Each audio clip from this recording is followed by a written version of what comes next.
First, I just want to say thank you so much to Jane and the GPF team for the opportunity to introduce someone who's highly respected on the African continent and also dearly loved by many people. She's loved as a woman, she's loved as a mother, she's loved as a wife, and as an activist. So it is my real honor to introduce our very special guest to the GPF stage, Her Royal Highness, Queen Silvia Nagginda. Her Royal Highness is a leader of the people of Buganda, the largest kingdom in Uganda, occupying almost a quarter of the country with a population of 7 million people.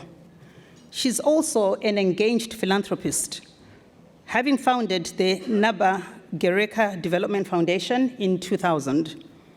At the heart of her work is a focus on issues that affect the youth and affect women, with initiatives that center on education, on health, on community empowerment, and also the advancement of good cultural values and practices.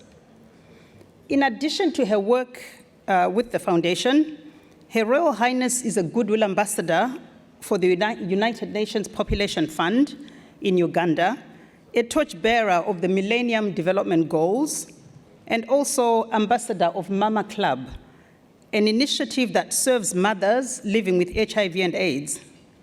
She also joins me as a core member of the African Philanthropy Forum.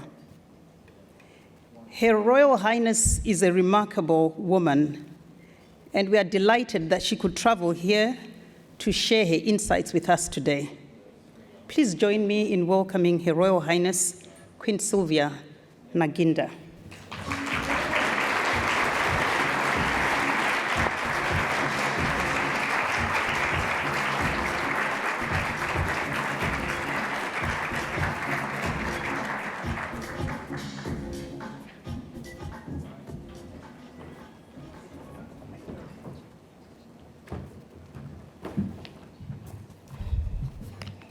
Good afternoon.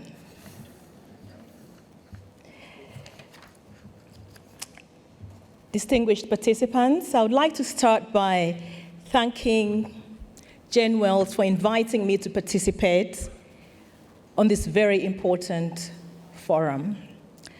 I feel privileged to be attending this GPF conference here in Redwood City because the theme, People on the Move, casts our attention to the unprecedented human migrations taking place around the world, where people are running away from devastating wars and social, economic, and environmental upheavals.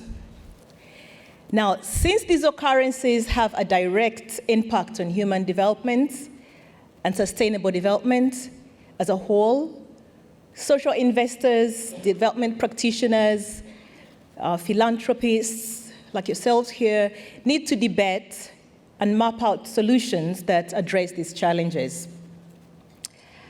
I was requested by the organizers of this conference to share my thoughts and experiences on how culture and traditions can be leveraged for development. I will begin by shedding some light on the contribution of culture in human development, and by extension, how culture can counteract the worrisome developments that we are witnessing, especially as people migrate. Now, culture gives us the connection to social values, beliefs, and traditions. It influences our worldview, provides guidance, allows us to identify with other people, and makes us more tolerant of diversity. It gives us a sense of purpose, unity, and belonging, and culture enables us to understand our history better.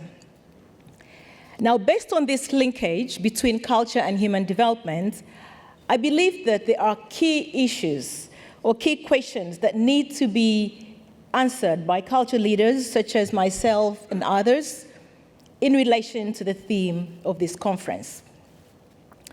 The two questions are, number one, what is the role of culture and culture leaders in addressing the development challenges that have emerged globally? And number two, how can culture leaders leverage positive aspects of culture and traditions to counter the socio-economic upheavals and civil strife so that sustainable development responds to local contexts, builds tolerance of diversity, and inclusive societies? Now, the role of culture and culture leaders in addressing development challenges. Today, even as people move from their original place of birth to settle elsewhere, they still naturally identify with their original culture and traditions as a source of basic identity and as a rallying point and personification for their political, cultural, and economic aspirations. So we see communities of nations, also known as ethnic enclaves or culture neighborhoods, being established within countries by settlers. For example, here in the US, you have Chinatown, Little Italy, Germantown, Greektown, and others. Now, people's culture inclinations move with them when they migrate. Culture neighborhoods provide a secure environment for the immigrant to return to in their new land. So such a setting can serve as a comfort zone within which a day-to-day life not too distant from that of the land of origin can be preserved, and in which the process of assimilating to the new world can be supported and eased. The urge to form culture enclaves or neighborhoods stems from the human desire to remain within one's comfort zone. Immersion in a new foreign culture, adjusting to a different economic setting, such as a big city from a small village, and perhaps encountering a different dominant language can produce a strong desire to recreate a more familiar environment. So approaching issues from a cultural vantage point appeals to the soul and senses of individuals because they feel their values are being understood and recognized by others. Appealing factors become easily believable, adaptable, and acceptable. For instance, unfortunately, terrorists appeal to the senses of the youth, and as a result, they manage to recruit and indoctrinate them into their terror groups or cults. Culture leaders appeal positively to people's senses in order to propel them to work for themselves and others, to improve their standards of living, children to steer away from harmful behaviors, countries to be more tolerant and inclusive, individuals to be more compassionate and considerate of others, and immigrants to establish productive culture neighborhoods for social and economic welfare outside of their homelands. In Africa, culture leaders are enablers and catalysts in the development process. They leverage culture to make a difference in the lives of other people by improving their socio-economic well-being. Culture leaders have the authority and ability to mobilize, organize, and to appeal to the masses. They'll galvanize people for development, promote unity and understanding among the population. Therefore, they are very important and effective partners for development organizations and for local and national leadership to effect positive change where it's needed. We use the culture voice, excuse me. The culture voice emanating from culture leaders of authority on development matters, or the words and expressions that delineate culture as the cornerstone for progress and development. When we address the good aspects of culture using the culture voice, it makes the information credible and easier to adapt because positive culture voices appeal to people's solicitous senses. Positive culture allows us to identify with others, to have a sense of purpose, belonging, and unity, and to act positively. As Navigator, over the last 15 years, I have supported the promotion of positive culture that provides development solutions for our people in Uganda. And I've worked to address the challenges of embracing modernity in a rapidly evolving globalized world, while at the same time promoting and holding on to positive aspects of the indigenous African culture and amplifying the role that culture can play in developing in solving Africa's problems.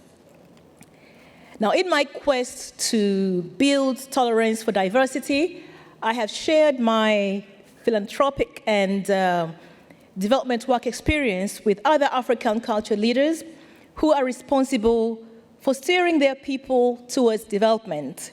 And in this regard, we established the African Queens and Cultural Leaders Network in 2013, whose aim is to promote positive cultural values and improve the lives of women and children in Africa.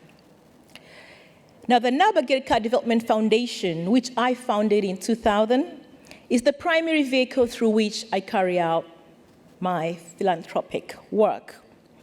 The vision of the foundation is to be a leading African foundation advancing positive culture and providing sustainable development solutions. Its mission is to leverage culture to improve the quality of life of children, the youth, and women, to improve their economic and social well-being in Uganda. Now, one of the four strategies that the foundation uses is to implement its programs is capacity building for social transformation through what we call Ubuntu, which essentially means humanness, compassion, and caring. Now, in order to achieve its objectives, our foundation purposefully ensures that the design and implementation of its development programs is informed by voices that are rooted in culture. The aim is to catalyze a sense of belonging and dignity in our people and pride in being custodians of the rich Buganda Kingdom culture heritage, which has contributed tremendously to the socio-economic development and the creation of a conducive and enabling environment in Uganda. Now, through the foundation, I have mobilized resources and used them to render support to key human development areas, such as maternal health care, community development, child education, public health, culture preservation, and poverty eradication through the economic empowerment of women. I believe that there are lessons and good practices in these initiatives that can be replicated elsewhere in the world. Now, at the center of our work, special attention is given to the well-being of children. Hence, the foundation also promotes the establishment of nurturing and stimulating environments for children where learning can be promoted and their physical and emotional needs are acknowledged and satisfied. Now, we do this primarily to encourage and propel intergenerational transfer of positive behaviors and attitudes, knowledge, values, and life skills that are critical to child development. The success of our children's culture program, which we call HIGHNESS, has perhaps been the most gratifying of my work and service to the education and development of young people. This camp draws on to our past educational traditions that promoted positive behavior, proper grooming, and human values in young people. Now, given the increasing decline in morals, standards, dignity, and the falling away of social cohesion in communities, we realized that there was a great need to mitigate this very disturbing trend. So it was essential for us to amplify and to build onto our inherited culture, traditions, and values in order to restore communities and strengthen cohesion. Essentially, this children's program, the HIGHNESS, Children are facilitated to appreciate and embrace their own cultural identity and traditions, as well as respect that of other people. And the program has benefited over 10,000 boys and girls between the ages of 6 and 18 over the last 10 years. The child education and life skilling work undertaken in this program is aligned to Sustainable Development Goal number 4, which seeks to ensure inclusive and equitable quality education and promote lifelong learning opportunities for all by ensuring that all learners acquire knowledge and skills needed to promote sustainable development through appreciation of cultural diversity and of culture's contribution to sustainable development. Now, I want to conclude by saying that we can and should leverage positive aspects of culture and traditions to counter the ensuing socio-economic upheavals, civil strife, and migration challenges encountered once people settle in new places. So I believe that the new normal will entail borrowing from the old in order for us to move ahead progressively and peacefully. Therefore, philanthropists should play their part by supporting existing and the creation of new programs that integrate the positive elements of culture and situate culture as a key framework that defines people's choices, and use positive culture voices to appeal to people's solicitous senses. This is a prerequisite for creation of a conducive environment in the pursuit and attainment of progress and sustainable development. I thank you very much for listening.